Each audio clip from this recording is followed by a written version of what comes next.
class, but for every class.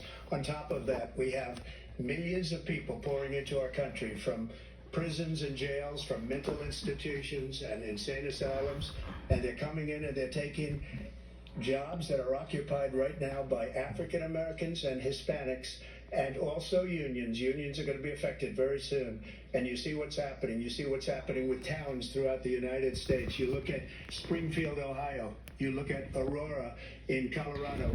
They are taking over the towns. They're taking over buildings. They're going in violently. These are the people that Xi and Biden led into our country, and they're destroying our country. They're dangerous. They're at the highest level of criminality, and we have to get them out. We have to get them out fast. I created one of the greatest economies in the history of our country.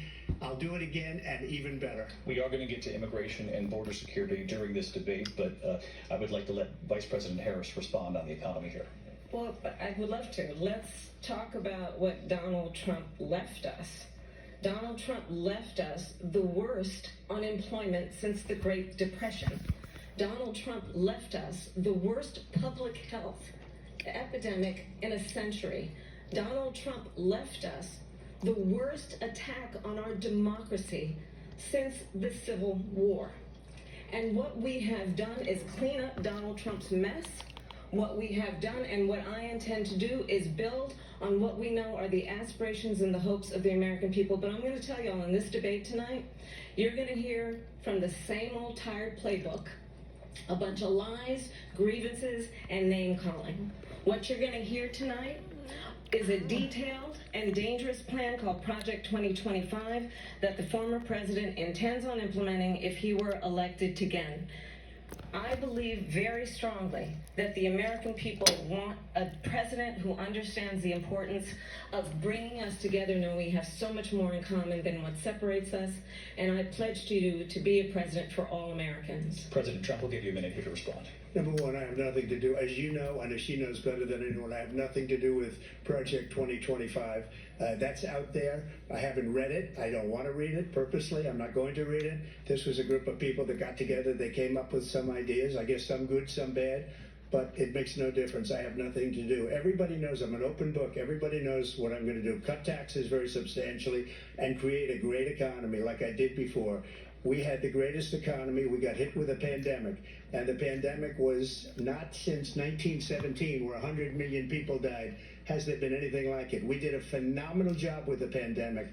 We handed them over a country where the economy and where the stock market was higher than it was before the pandemic came in. Nobody's ever seen anything like it. We made ventilators for the entire world. We got gowns, we got masks, we did things that nobody thought possible. And people give me credit for rebuilding the military. They give me credit for a lot of things, but not enough credit for the great job we did with the pandemic. But the only jobs they got were bounce back jobs. These were jobs only jobs they got were bounce back jobs. These were jobs bounce back, and it bounced back and it went to their benefit. But I was the one that created them. They know it, and so does everybody else. Vice President Harris, I'll let you respond. So, Donald Trump has no plan for you. And when you look at his economic plan, it's all about tax breaks for the richest people. I am offering what I describe as an opportunity economy, and the best economists in our country, if not the world, have reviewed our relative plans for the future of America. What Goldman Sachs has said is that Donald Trump's plan would make the economy worse. Mine would strengthen the economy.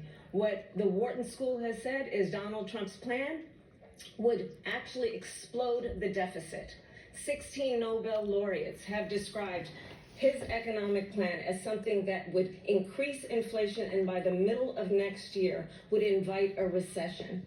You just have to look at where we are and where we stand on the issues. And I'd invite you to know that Donald Trump actually has no plan for you because he is more interested in defending himself than he is in looking out for you. It's just a sound bite. They gave her that to say. Look.